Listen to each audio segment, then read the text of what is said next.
सुप्रभात बच्चों, मैं Shalini Pandey DAV public school Daudnagar से आपकी हिंदी की शिक्षिका।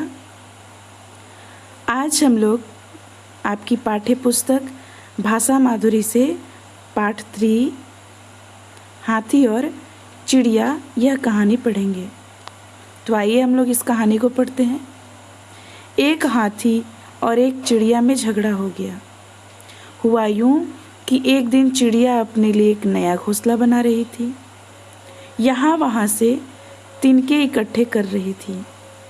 एक बार में वह एक ही तिनका उठा पाती थी। एक जंगल में चिड़िया और हाथी रहते थे और वह चिड़िया बहुत छोटी थी और वह अपना एक नया घोंसला बना रही थी।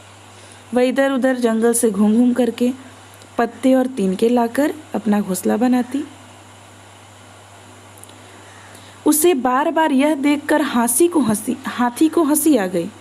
वह चिड़िया पर हंसता हुआ बोला, बेचारी इतनी छोटी, इतनी कमज़ोर है कि एक से ज़्यादा तिनका उठा ही नहीं पाती। जब चिड़िया को बार बार देख रहा था हाथी कि एक एक तिनका ही उठा रही है, तो इससे वह हंसने लगा और बोलता है, कितनी छोटी सी और कितनी बेचारी सी ये चिड़िया है कि एक बार में एक ही तिनका उठा पा रही है। हाथी बोलता है, मुझे यदि ऐसे तिनके उठाने पड़े तो मैं तो हजारों लाखों तिनके एक बार में उठा सकता हूँ। घोंसला बनाने के लिए चिड़िया ने धरती पर गिरा पत्ता उठाना चाहा।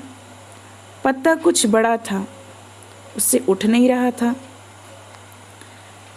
हाथी बोला चिड़िया से कि ये तो एक एक पत्ते उठा रही है, अगर मुझे उठाना पड़े तो मैं एक बार में हजारों लाखों पत्ते उठा लूं।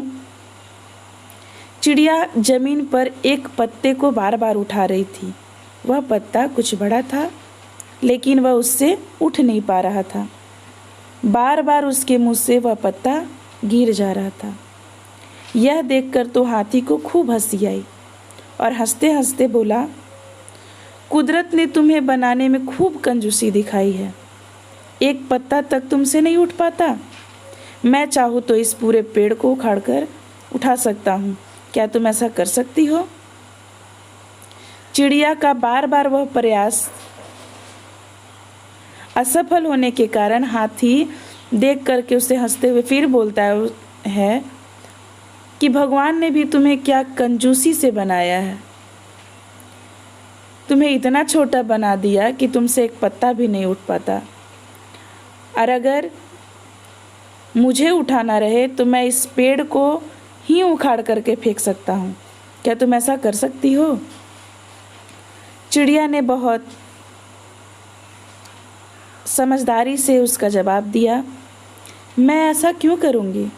यदि पेड़ को उखाड़ा जाए तो उस पर रहने वाले कितने ही पक्षियों के घर उजड़ जाएंगे। एक पेड़ को बनने में कम से कम 10 वर्ष लग जाते हैं।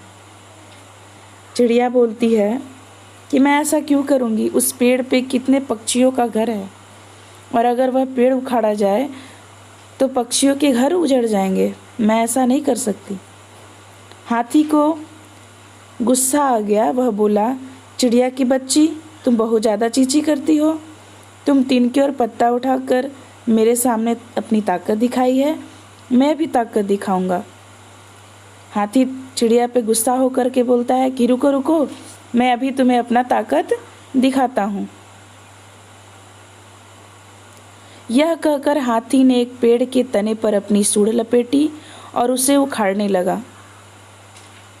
चिड़िया नाना करती रही, पर हाथी पेड़ को उखाड़ कर ही माना।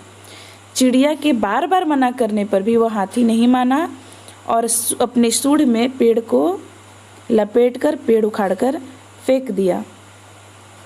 पेड़ पर बने पक्षियों के घोंसले नीचे गिरने लगे। वहाँ पक्षियों की चीखें सुनाई देने लगी। हाथी ने यही बस नहीं की, उसने पेड़ को अपनी पीठ पर टिकाया और यहाँ वहाँ घुमाने लगा। यह देखकर चिड़िया ने दुख के मारे अपनी आंखें बंद कर ली।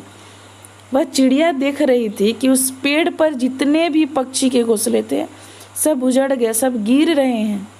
और यह देख उसकी आंख से आंसू आने लगा और वह अपनी आंख को बंद करने लगी।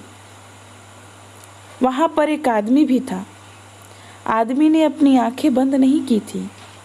वह हाथी की ताकत देखकर पहले तो हैरान हुआ, फिर उसकी ताकत का उपयोग सोचकर प्रसन्न हो गया।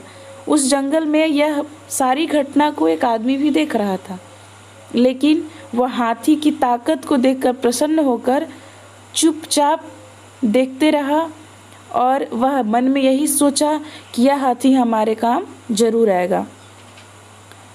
अब आदमी ने और भी कई हाथियों को अपने वश में किया और उन्हें सामान ढोने के काम पर लगा दिया। सभी हाथी उस पहले हाथी पर नाराज होने लगे। जब आदमी एक हाथी का ताकत को देखकर के इतना प्रसन्न हुआ तो वह सोचा कि क्यों ना हम जंगल के सारे हाथियों को अपने काम में लगा दूं, और सबको अपने वश में कर लिया।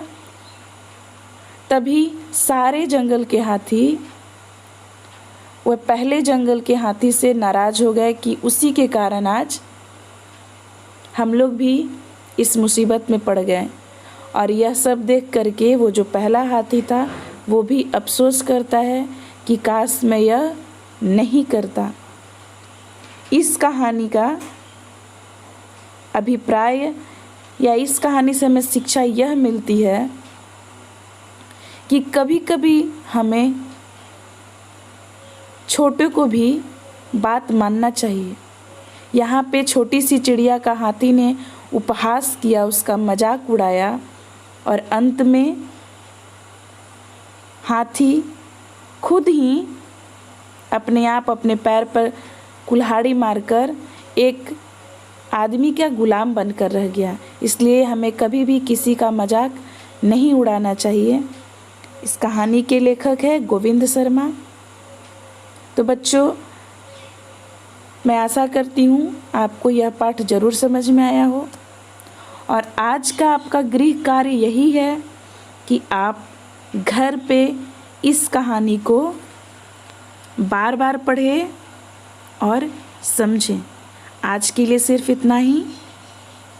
धन्यवाद।